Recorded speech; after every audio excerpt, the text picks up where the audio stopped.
Short price favourite comes into the studio. Robbie Griffiths. He was the short price favourite. He's everyone's favourite. That's two height gags you've had with Robbie. He hasn't even named price favourite yet. Hello, Robbie. How are you, mate? Thanks for coming in. We're going to talk very shortly about you retiring. Would you stop, please, Terry? Retiring as the Victorian Trainers Association boss, and tell us about your experiences there. But first, Michael and I were having a chat, and he's talking about trainers being too big, too small, how it works, and you've come in and you've explained to us with some intelligence, which we lack on this program sometimes, how some of the ideas that we've mentioned really can't happen or are not plausible at this stage. Yeah, exactly. I'm actually telling you you were wrong, Terry. Yeah, exactly. He was nice about it, Sam. Well, the thing is that market forces determine it, you know. I mean, it's like shopping, isn't it? We all go to Coles and Woolies and Aldi and IGA. There's basically four that, you know, monopolise the industry versus years ago when we had, you know, greengrocers and all sorts of things. So back, you know, years ago when, say, Lee Freedman was number one and so on, you know, they had a lot less horses, but if a stablemate was runner-up to the stable, you know, the owners wouldn't be happy, you know, and they'd go elsewhere. Whereas now owners seem to be quite happy to be one of five runners in Chris Waller's or Kieran Maher's stable. So it's the owners that are going to determine those sizes of the stables. It's not the trainers. Well, I was talking about the business model where they could restrict it like a salary cap. Yeah. But you have explained to me, and rightfully so, that it doesn't work in that same regard to what it does with sporting bodies. Well, it can't because, you know, you're private enterprise, so you can't restrict a business from growing. It's, you know, it's with fair work rules and everything like that. You cannot do that. So, you know, if Waller and Kieran Maher want to get bigger and bigger, they can. So what's going to cap their business is just market forces. If an owner doesn't want to be part of that,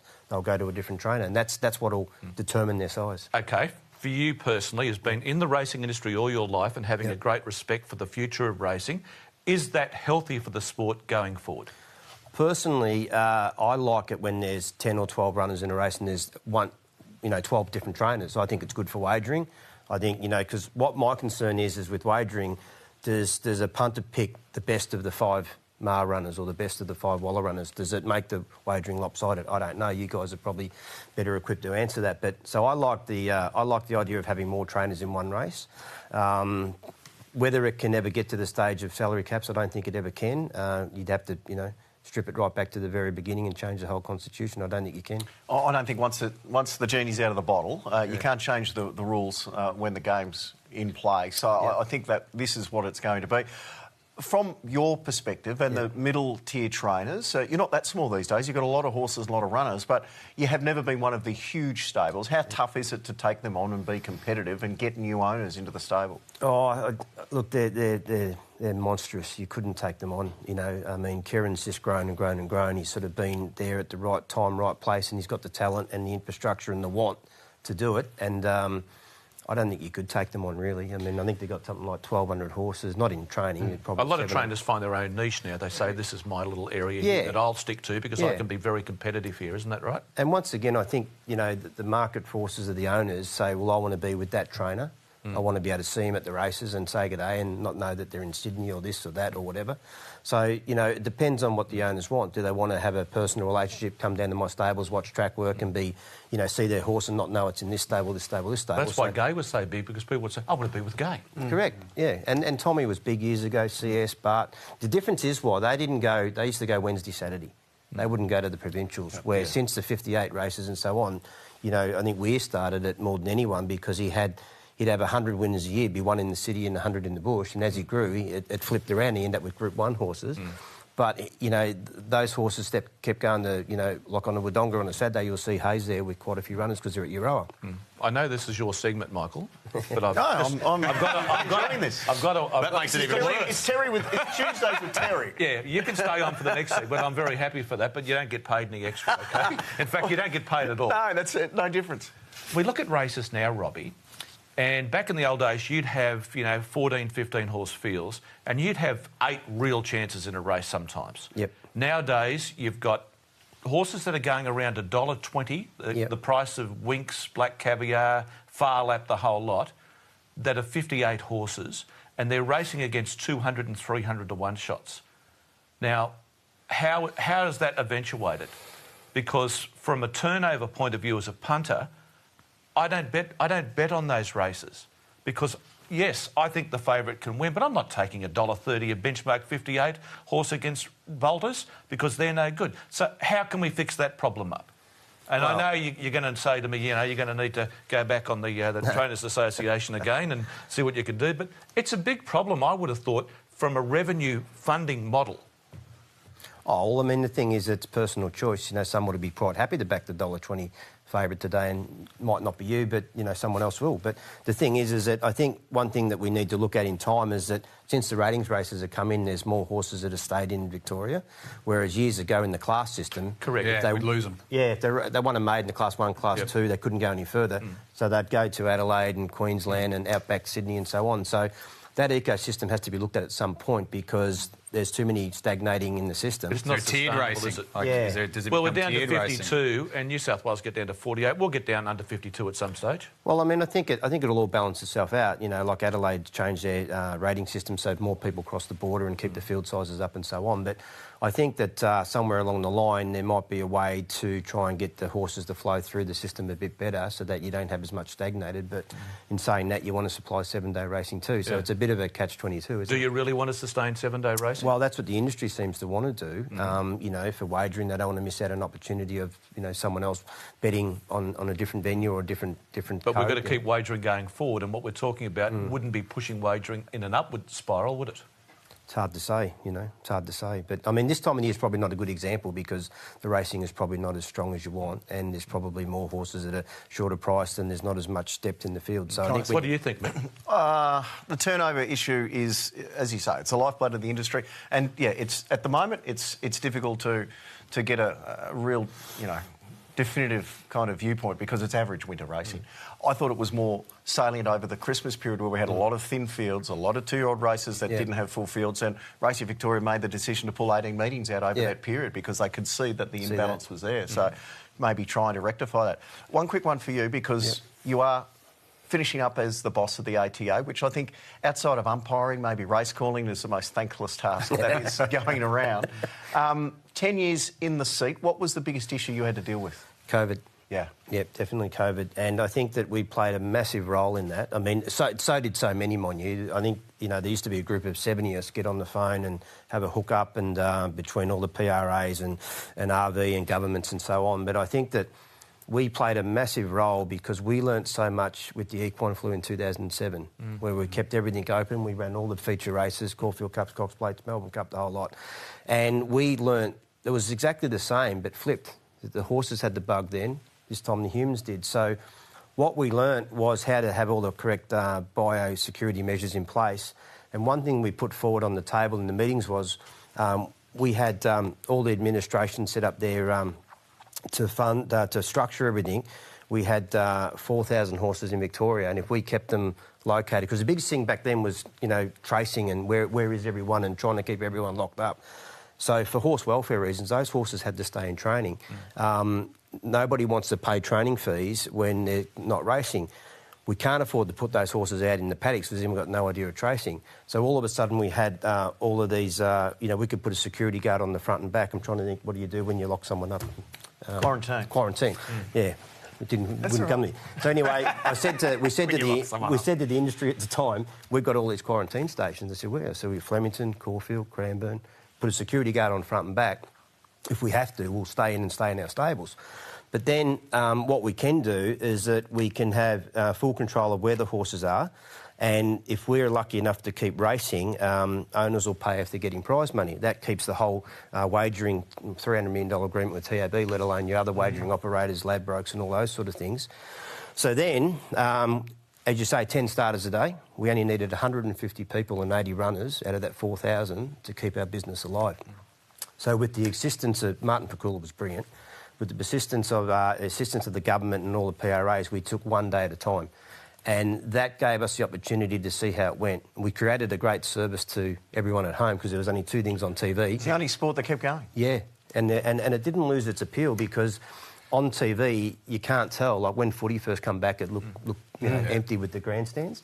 Whereas on the racing channel, you could structure yourself so that you've seen the horses on the TV, you had the cameras in the right place, you got an interview, and it just didn't look any different. So we took one day at a time. We only lost one afternoon at Sandown, half a race card when Mark Zara, there was a scare.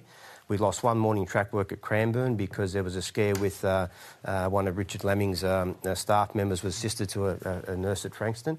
And other than that, we survived. And unbeknownst to us at the time how beneficial it was going to be, because with the only trade open for business, the wagering went through the roof. There was nothing else to bet on, and it all prospered. But we certainly... When you think of, Robbie, just those few incidents... Yep. It's unbelievable. Like, if you were to put odds up, that'd be 1,000,000 to 1, wouldn't it? 100%. I mean, there was so much work that went involved for all the people, as I mentioned. We had all these different groups of jockeys. So if one went down, that group couldn't ride. We had everything sort of pocketed so that everyone knew what they were doing, and that way, if we did get an outbreak, it wouldn't stop the next meeting and so on and so on. So there was a lot of work, and I think that we worked really hard at the ATA as part of a big group. And I think the only one that thanked us, or, you know, at the time, I remember seeing the Queen on the TV and congratulated Australia, and the only country that kept racing going during COVID. So that was certainly the biggest ticket item for us. And hang around, Robbie. We've got plenty more to speak about. The stable, I can honestly say, absolutely been airborne. And Matty de Kock left, and were you shocked? Did you see that coming? No, we didn't see it coming at all, because one of the questions that my wife and I asked Matt before we went into partnership was, why wouldn't you want to stay at home? You know, Dad's a Hall of Fame trainer. He's the most decorated trainer in South Africa, and why wouldn't you want to just take over the business, you know? Anyway, they weren't happy with the sort of lifestyle there. You know, they were worried about safety and things like that, so they wanted to set up in Australia and grow his family here. And once you have family, as you know, you've got to be all close together. So once the kids come along... Why you? Huh? Why you? Why did he go with you? Well, Mike rang me and said, would I show Matt the Australian way? And we'd been the leading stable in Cranbourne, and they wanted to set up there. They thought that was the best facility once they looked around New South Wales and Victoria. And, so that's how it come about. So, so anyway, we were very, compatible together. We loved working together. And then all of a sudden, when things picked up in South Africa, and now it's all changed and it's quite positive over there. So instead of Mike retiring and coming to live in Australia, he's ramped it up and Matt's gone home. So anyway, it was a great time. We had a great time, so it was good. Seems like a really nice bloke, family man. Yeah, seemed like a really decent human being. Yep. Has it changed the way... I mean, obviously it's changed the way you do things, but did it leave a big hole, or were you really set up in your separate roles at the time? No, not really. No, well, we didn't have an assistant because we used to assist one another. Yep. So it didn't really leave a hole in it at all. Actually gave me a chance to work more hands-on with the staff because I tended to sort of work from me to Matt and then Matt down the line because he was the future being younger.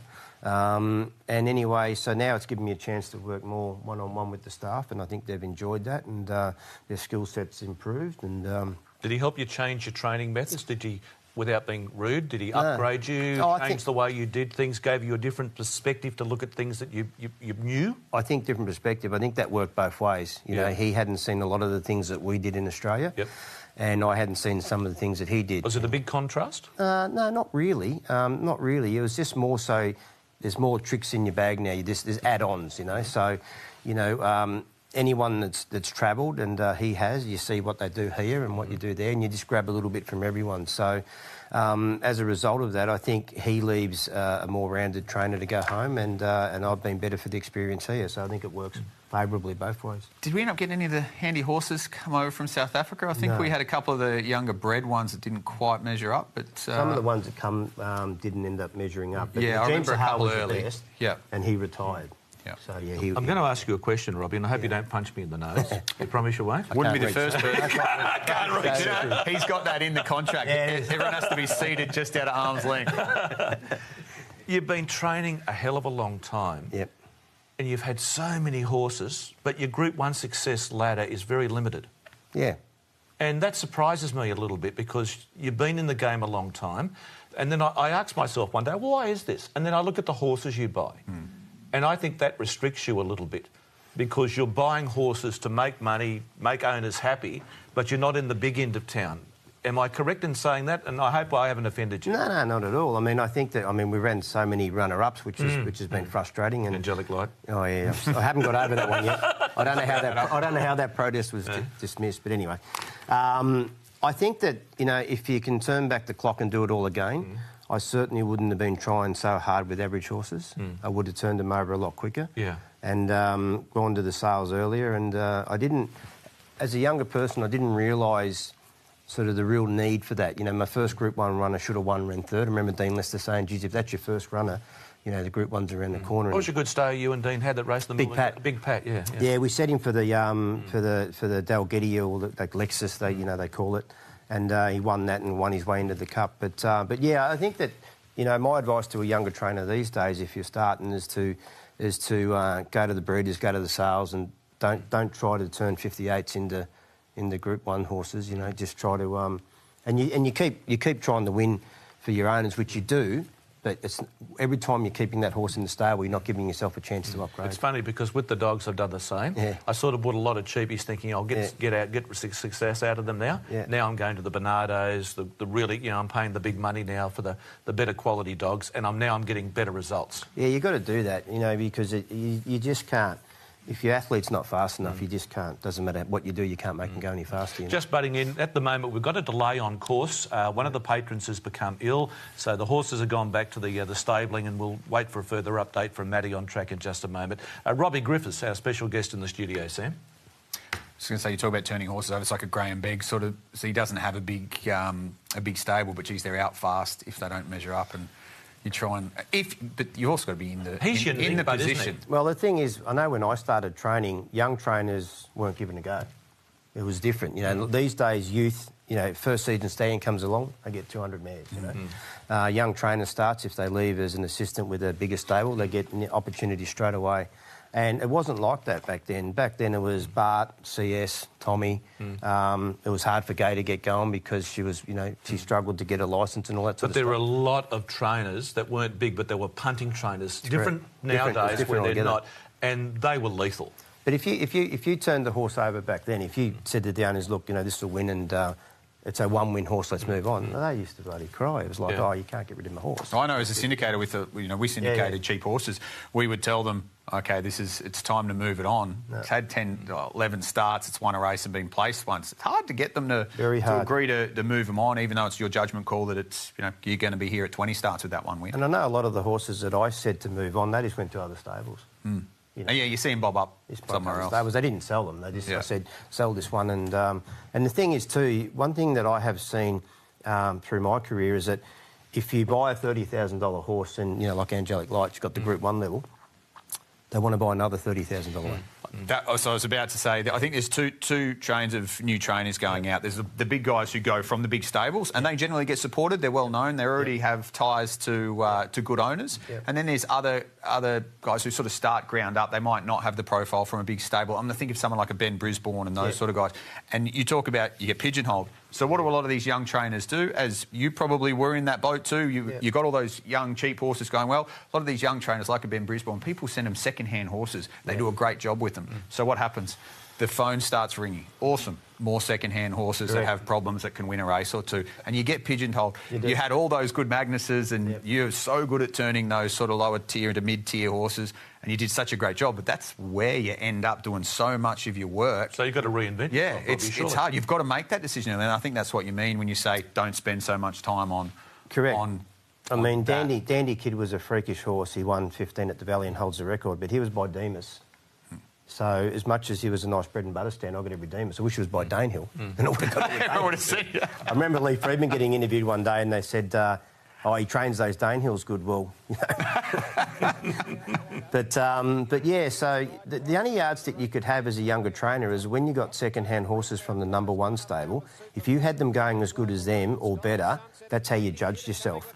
Yeah. And we could do that because we got horses from Freedman's and that and had them going just as good. And if you lose a horse, you want it to go to the best trainer to give yourself a yardstick. Yeah. And we're proud that the horses ran well with us, you know. Mick Kent nearly beat me there, Terry. That was his horse on the outside. Yep. No, he's a runner-upper. He's a runner. Moonee Valley, we're going to have a different Moonee Valley in years to come. We've got to go to a break in a moment, Robbie, but it's going to be a sentimental Cox Plate this year, isn't it? Oh, it has to be because it's, you know, like...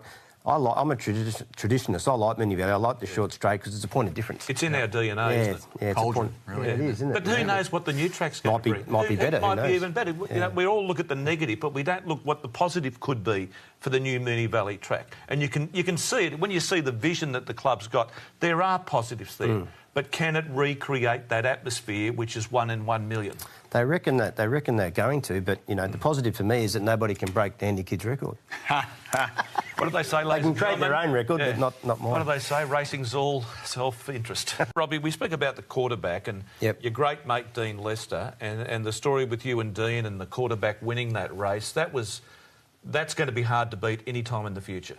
Oh yeah, I don't think no matter what success we have moving forward, I don't think we'll ever beat that because there was such a backstory to that. You know, I trained a grandmother, and we pulled off a big bet, and Dino had an all-up with her and his other runner for the day, and it was 400 to 1, and that sort of won him his house, you know. So to then race this guy, and it worked out perfect. On the Wednesday, we said, you know, we just want to draw wide, and we drew wide, and we said, if we get on the back of Chautauqua, we can win this. And, well, we thought if we get past the Grey Flash, we could win, and he did. It was just perfect. Everything worked out perfect. How many horses you could say, if we can get on the back of Chautauqua, we can win? Yeah. And you had the Pearce family in with you as well. They've been very, very much part of your stable for a long time, and they've been full in. Oh, Craig and Kath, they're outstanding people that have supported us for a long time. So to winning those colours for Craig and Kath, and then have all the owners that were in him and Dino was just brilliant. So some long-time supporters and a great mate just made it all so special. How often did you guys speak on the phone a week? My wife used to think I was married to Dean. We'd speak every day, and it was only near the end when he was spent so much time in hospitals that we couldn't speak as much. But yeah, we spoke every day, and it's leaves such a big dent in your life, you know. I've had a lot of people come on the show as a special guest, and having him, when I rang him up and he said straight, yes. Yeah. He said, I've just got to get permission from Sky. I'm coming straight on. I was really surprised. Yeah. And when he came here, it meant something. It was special. Yeah. And then you hear the story about what he had to go through, from this beautiful young athletic kid to what he had to go through. Never, ever once did I hear him complain. Never.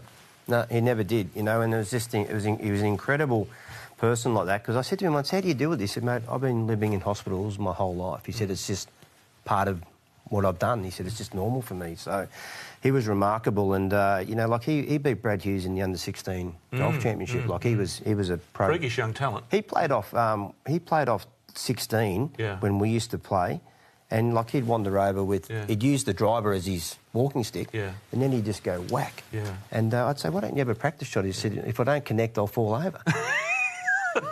But he'd nominate the shot, he'd nominate a draw, a fade, a this or that. He was a freakishly good athlete. He used to play A-grade pennant squash and everything. He's incredible. And sometimes when you sit down and you listen to a horse person speaking, there's a lot of people that can speak about horses. Then there's people you go, just sit there, don't say a word. Yeah.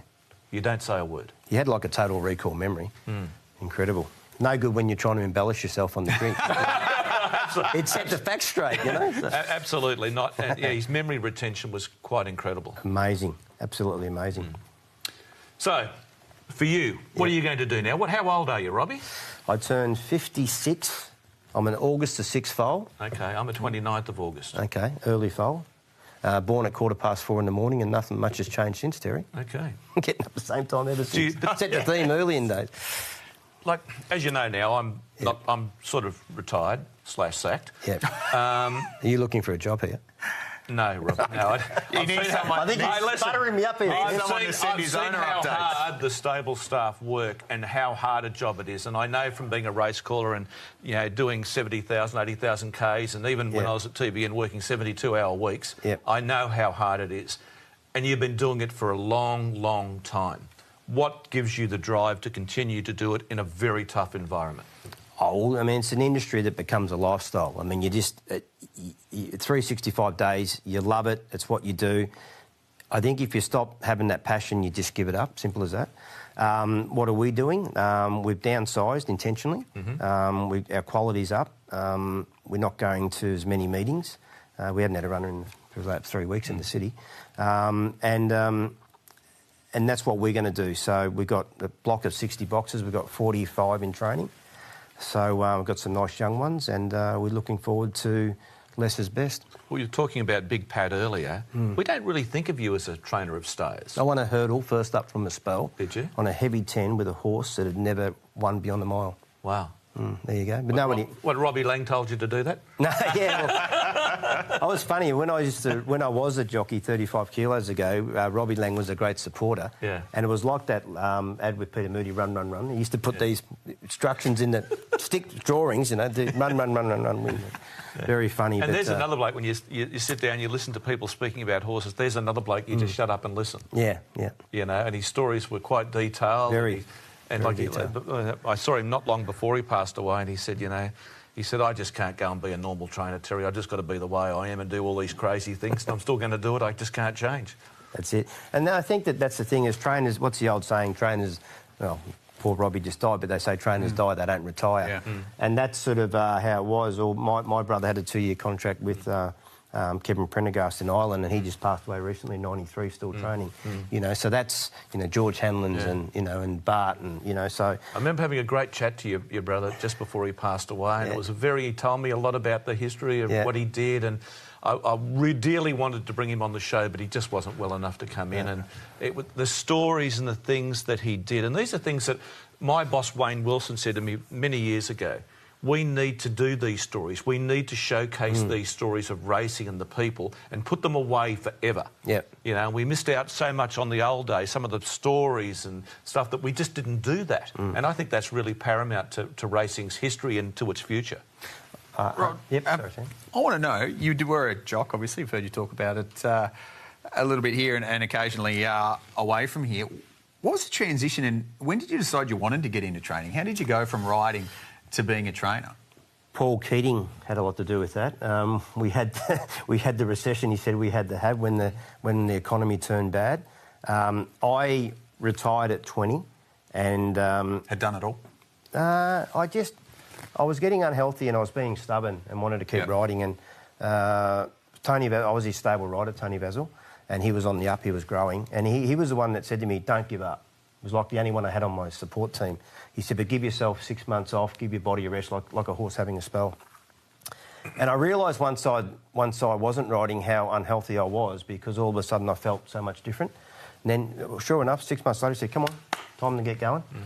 And I had half a dozen rides and realised this is not working for me. So I became his assistant trainer, and then lost money in the recession that crashed, and the houses went down and all that sort of stuff. So I said to Tony, I can't earn enough on a wage. I need to go out and train myself. And my wife and I had multiple jobs, and I rode a lot of track work as well as train, and started with 2 horses. It's worked our way up. And as you said earlier, my first winner I trained was a horse I rode as a jockey. He won his 3-year-old, and I trained him to win as a 6-year-old 3 years later after he bowed 3 tendons, a tendon on 3 occasions. So I patched him up, got him to patch up, and he won. And Spring Theme, that was our first good horse. He'd had tendon on 3 occasions as well. Did you punt as a trainer? Or I did. I did. I did. Yeah. That supported our growth. Yeah. I've had many trainers that have been in here on the program and said, to start with, we had a punt to survive, and if we didn't punt to survive... Builds the infrastructure for most, doesn't it? Yeah. Like you say, Dean Lester paid the house. It pays off the loans, pays for the truck, pays for the water walker. Yeah, I remember one day when we had a good winner, and that bought the walking machine, and one bought the office, and one... Yeah, I mean, that's...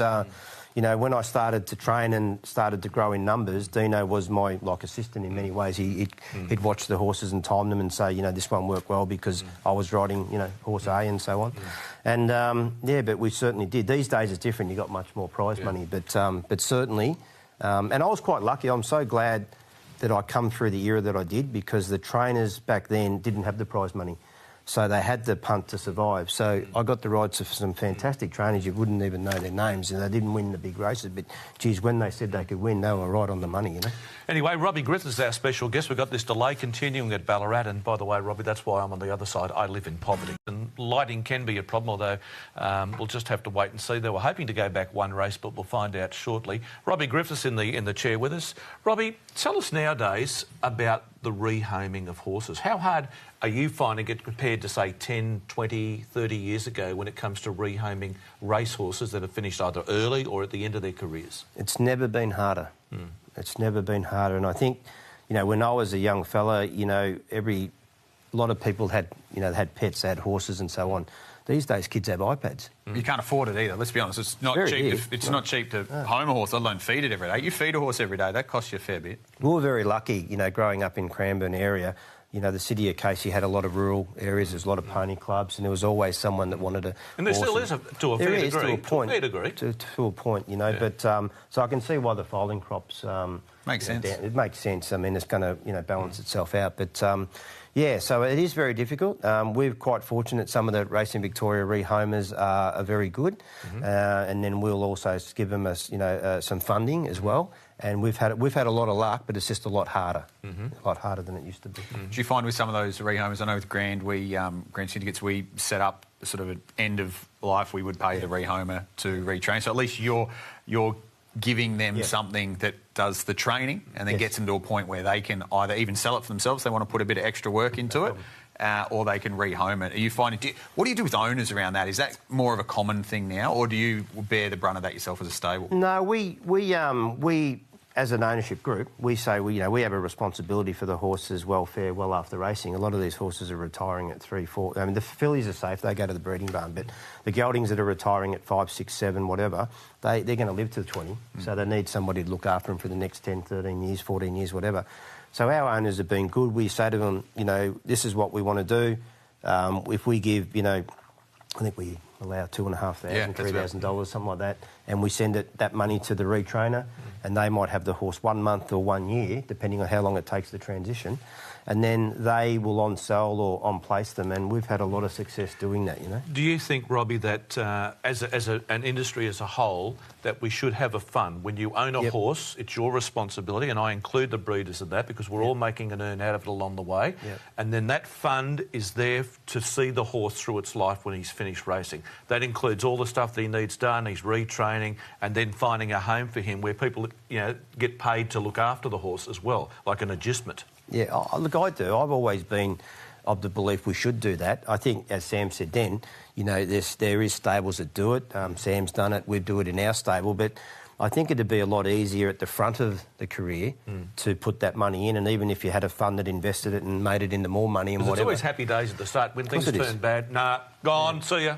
Well, yeah, ours was at the front. It would be a fee that we'd charge at the top of the syndication. It'd be here X amount that everyone goes in. If you're 5% of your 2,000, I think it was back in those days, gets paid in. It's there. It sits there. And maybe that's part of registering the horse. I think so. I think it's something that, you know, as an industry we need to look at and perfect. I don't think we've got it right, that's for sure. The reason ours is at the end is because a lot of our horses might be sold along the way. They might end up in Queensland racing and so on. So you hope that they do it there. But I think that if we have it at the front, it would protect 100% of horses because it would just carry on. Correct. Because there were people there are still going to be those certain actors who are like, I'm not paying for that. Well, no doubt. And as Terry said, you know, at the end of the line, if the horse loses form and they're disappointed and all that sort of stuff, it makes it a lot harder. But the end result is we've got to protect the animal. 100%. And I know the racing industry in Victoria is very good. Conscious and very strong on that. Yep. And I think now the owners, everyone's got to play a part. 100%. Another thing that's been spoken about in the last couple of weeks is trainer fees. Yep. And Michael and I were speaking about it before, and you know, we know that the top trainers put the little bit of mayonnaise on top. Yep. What about for a middle trainer like yourself? Well, I think that the big thing you've got to be mindful of is that most trainers aren't making any money. Now, when people say that, they say, well, that doesn't make sense. Are they making money in the business? Yes, because of the percentages of winners. So there is a difference. So let's say, you know, well, Kieran May, you said earlier, has had 60 million. Yep. He might not profit 6 million in his training percentage. He might profit 4. So then he might have lost 2 million on running the business because of the amount of transactions that happen. So the training fee hasn't always, and in most businesses, doesn't cover the cost. Then you've got bad debt and all other things along the way. Can I point out too, a lot of people won't know this, but I think it's the ATA that sends out the... Correct. So each year they send out a recommended training fees to all of the trainers. And of all the trainers I know, and that's a training fee that should cover the cost of basically bring you square on training a horse. Yep. Next to no trainers charge that. Apart from the top trainers will charge enough to cover it. All the smaller trainers are training well below the recommended fee that the ATA... What is the recommended fee? Well, it changes year to year, but geez, it's probably about 140 now, wouldn't it? No, I think it's 160 in Melbourne and 180 That's or actual something. cost.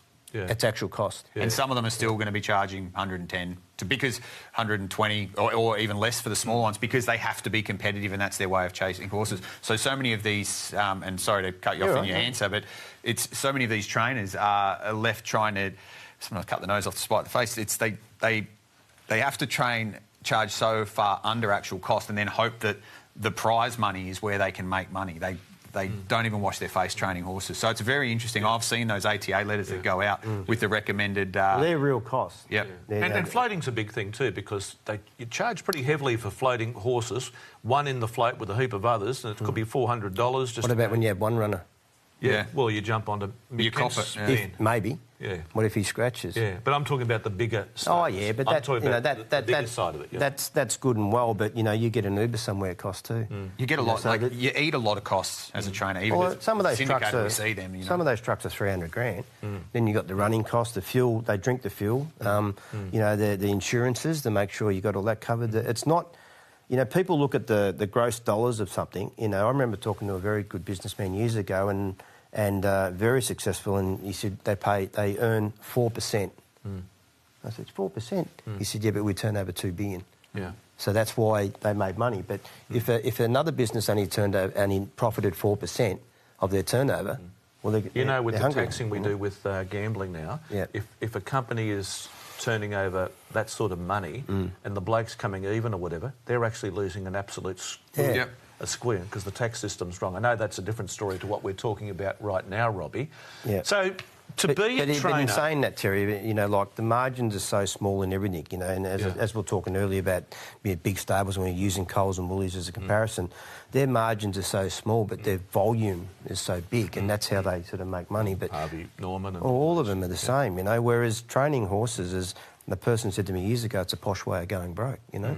And a lot of trainers aren't putting a value on their own time, you know. They're just absolutely. That's they the don't. thing. Yeah. I've spoken to a lot of trainers. A lot of them got cast.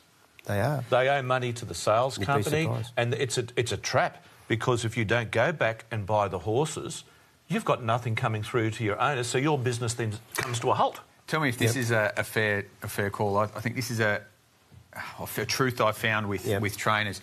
Most trainers will run at a loss, and a lot of smaller trainers, they will just continually run at a loss. A lot of the bigger trainers at the end of their careers, when they've ended up with money, and there's a number of these, come from the property they've purchased at the start of their training career, which they then buy on the outskirts of town. They sit on, you train off for 25 years, they battle through 25 years of training horses, and then go, all right, well, the land I'm on's now worth 6 million, 7 million. Sorry to butt in. I go down Craig Road all the time and I think, now I know why these Cranbourne trainers are all rich. 100%. But this is why. But that's the only thing that saves a lot of these trainers, particularly out Cranbourne way. They get to the end of that time and after working hard and probably losing money or just washing their face for 25 years, that's the nest egg, is the land. But that's the only thing that saves a lot of these. So a lot of the trainers that rented boxes at Flemington, Caulfield, Randwick, Rose Hill don't have that luxury. Yep. You know, I remember when the harness guys, they closed Cranbourne, they were all cursing because they went to Melton on this crappy land for no money. Now they're all worth a lot because it's just become housing, like you say. Yep. Most of the money that trainers have made over the years has been their own landlord, exactly what you're saying. Yeah, that's the only place they make money. You see, they all wash their face at best training horses. Now, let's talk about staffing. And I don't mean to get off that topic for a second because I remember a couple of younger trainers have said to me about, you know, costs and stuff like that. Now, if a horse is, say, you know, 60 grand a year to train, you know, if they got a horse outright, they've got to win 600 grand somewhere for their 10% to cover their own horse. And that's the fact. So if they're not doing that, they're going to lose money, simple as that. I was going to ask you about staffing. No, that's all right, Robbie. Staffing's a problem. And rightly so, because it's a tough industry, it's long hours, you know, and I know Mick is only a smaller stable, Mick Kent, but his staff hate working on a Sunday. They want a Sunday off. That doesn't apply to everyone. It's all different to every stable. But the bigger stables, as they get bigger and bigger, they are going to take a lot of those people from those other smaller stables to their stables. Am I correct in saying that? Oh, I don't think so. I think that Staff like to work where they're comfortable. Some like to see different things. Some might be learning, learning they want to be trainers that might be learning Waller's way and Mars way and so on. And then we've had some staff for many years, so I don't necessarily agree with that. I think a lot of staff like to work Sundays because it's double time. A lot of them want to go to the races because they get paid extra and they love their horses. That's the main reason they go. And I think that if you can structure the roster around most of our staff, we try to do the 38 hours plus every second Sunday, which suits them, and race days as well. So I think that we try to stop our people from getting fatigued, because if they go to a Friday night, we don't roster them on Saturday and so on. So I think you can work your way around those things. I think most of those issues have plenty of solutions. Horses, they're going to be legged up coming back into the yard in just a few moments' time. You talk about the staff, and I go around the stables every now and then and have a little bit of a bo peep. People don't realise how much, and it's mainly women, it's mainly females, love these horses. Love them, yeah. They love them, and when something goes wrong, it just destroys them. It breaks their heart. 100%. And that's just, I don't know how we sell that story to the people, the consumers, the people that are not involved in racing, to get them to understand that. Because a lot of people don't understand racing. No. They have a negative view based on sitting there looking at YouTube. Yeah, well, I think there's always a minority of people in any industry that, that think that, racing's bad or other sports are bad or whatever, but, when they get behind the doors and see the way these horses are loved and, these attendant strappers, male and female, a lot of the girls, they're turning up at ungodly hours of the morning. That yesterday morning was 2 degrees and they're all rugged up and, they love the horses and look after them and, so I that's how the industry survives, because of the passion of those people, Just waiting for further word, but these hopefully... How late are we running now? We're 36 minutes late. You're looking up to God then? I'm just looking at the clock there. I did tell Mick I'm going on holidays and he's looking after the dogs. And That's a worry? Yeah. No, we won't say that because he won't. He'll come back, they'll all be stayers. But he's supposed to be coming out at 6 o'clock. He won't be watching this because he's busy with the dogs. Mate, he watches. All he has to do is give the dogs a wee-wee and then come back, and then I'm going to show him how to feed them tonight. He knows how to do it and he thinks he feeds them better than me. So, listen, stay with us, Robbie. I'm enjoying the chat. Your wife's gone shopping, hasn't she? Yep. And she's left you here? Yep. Okay. Am I safe? Yeah, I can just see you're a blue... Are you a Carlton supporter? Mick is. Is he? Mick's a Carlton supporter, yeah. He never talks about AFL. Yeah, that's I got him the other day. I've just got to tell this little one. I rang him up out of the blue and I said, that horse you got in at Flemington, the first starter, is that the one you told me about? He went, what? I said, you said it's looking for a bit further, but it goes really well and you're going to set it. And he goes, I wouldn't have told you that. I couldn't have told you that. Mate, you've never seen a bloke, his mind was spinning and spinning. I couldn't have told him that. Luckily, or unluckily, it was another horse that had actually won at sale somewhere, so... I rode Mick Kent's first professional winner as a trainer in 1985. There you go. Wow. I was one. Sorry? I was one. Oh, yeah? Did you back it? He bolted in. 85. Yeah. Norgren High, there you go, Bairnsdale. August. 15. Yes, OK, 16. So... 16, yeah. By the way, his best bet of the day is $1.12. Yeah. So that's my highlighted. Robbie Griffiths has been with us most of the morning. You've done a good job too, Rob. We could even put you on the payroll.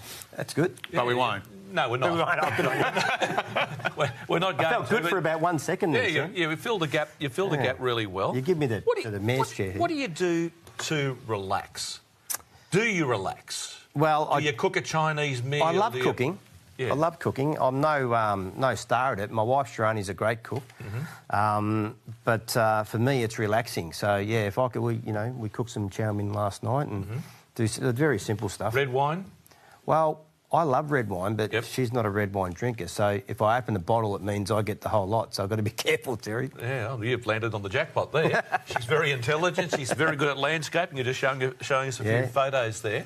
But what do you do to take your mind off it? Are you the sort of bloke that will go to sleep worried about something, or are you a bloke that can just, as soon as you get home, shut it all out? Bit of both. I can... I try to shut it out a little bit, but then I tend to get a bit of a second wind and start thinking, and a bit of a night owl, actually. I should go to bed a bit earlier. But what time do you normally go to bed? I'm a bit of a sort of 10 to 11, or sort of 11 o'clock sort of a guy, yeah. John Size is sound asleep at 7:30. Yeah, I know, yeah. So maybe I should do that. Yeah. He's had a lot of success. He has. He goes all right, doesn't he? Yeah. He certainly does. When you're a trainer, you're always learning, aren't you? Always. the moment you think you know everything, you're gone. Correct. What is one of the worst mistakes you've made as a trainer that you can remember, and what is one of the great things that you did that you're so proud of that probably other people wouldn't have done? I think the biggest mistake that I made, as I said earlier, tried too hard with average horses to turn them into what they couldn't be, rather than wasting time on that sort of prevents you from getting the right horses in the stable. So that was the biggest mistake. Probably something I'm proud of. People wouldn't know that, you know, I've ever trained a jumper, and winning with a horse first up from a spell over 2,800 on a heavy 10 track over jumps. It's never won beyond a mile. So those things go unseen, you know. But, yeah, so I'm proud of... Why did you do that? Hunting? Yeah, well, yeah. Well, I have punted a lot over the years to build the business. So, yeah, so actually one of Dandy Kid's best wins was when he won over 1,500 I got $16, Terry, that day, so it was very good. Yeah. Did you like pulling off plunges in those days? Because for me, training my dogs, I like to bet on my own dogs. Yep. And so far, my judgment's been pretty good. Yep. Except for one little mistake last start. No, we definitely like it. It's a great thrill to pull off a bet, definitely, and it's changed a lot these days because of prize money. But yeah, when you have that, when you set a horse a task, and you know, I think a good trainer is a person a trainer that he or she can say this horse will win on this day, and if you can achieve that goal, whether it's a maiden or whether it's, you know, big pack qualifying for the Melbourne Cup on the Saturday. You know, I think if you can do that, you're a good trainer. Nothing more rewarding, but is there? No. You feel good within yourself, don't you? Go, geez, I started with nothing with that horse and got it to this stage and got 100%. the money and had the plan that came off. Well, that's right. Plans don't always come off, do they? No, they don't. Plans, yeah, they don't always come to fruition. But when we bought him, he was out of form, and we had a 5-race program, including the Melbourne Cup, but we had to run 1-2, fourth up. And we did that, and he won on Derby Day and ran fantastic in the Cup. So, yeah, it was very rewarding. Robbie, thanks for coming in and having a chat with us. You're only going to come in for about 5 minutes. We couldn't get rid of you. It's been very entertaining between you two, I'll tell you. Yes, well, Sam's, you know, his record at the moment. And by the way, Capulet, as you would have seen in that last race, the saddle slipped badly, and little Sarah did a very good job to stay on. I nearly said Sally. I've been calling her Sally Field for the last 12 months. The Flying Nun. The Flying Nun. Rob, all the best, buddy. Thanks for coming in and joining Sam and I on the program. Thank you. And we'll see you next time round. You will.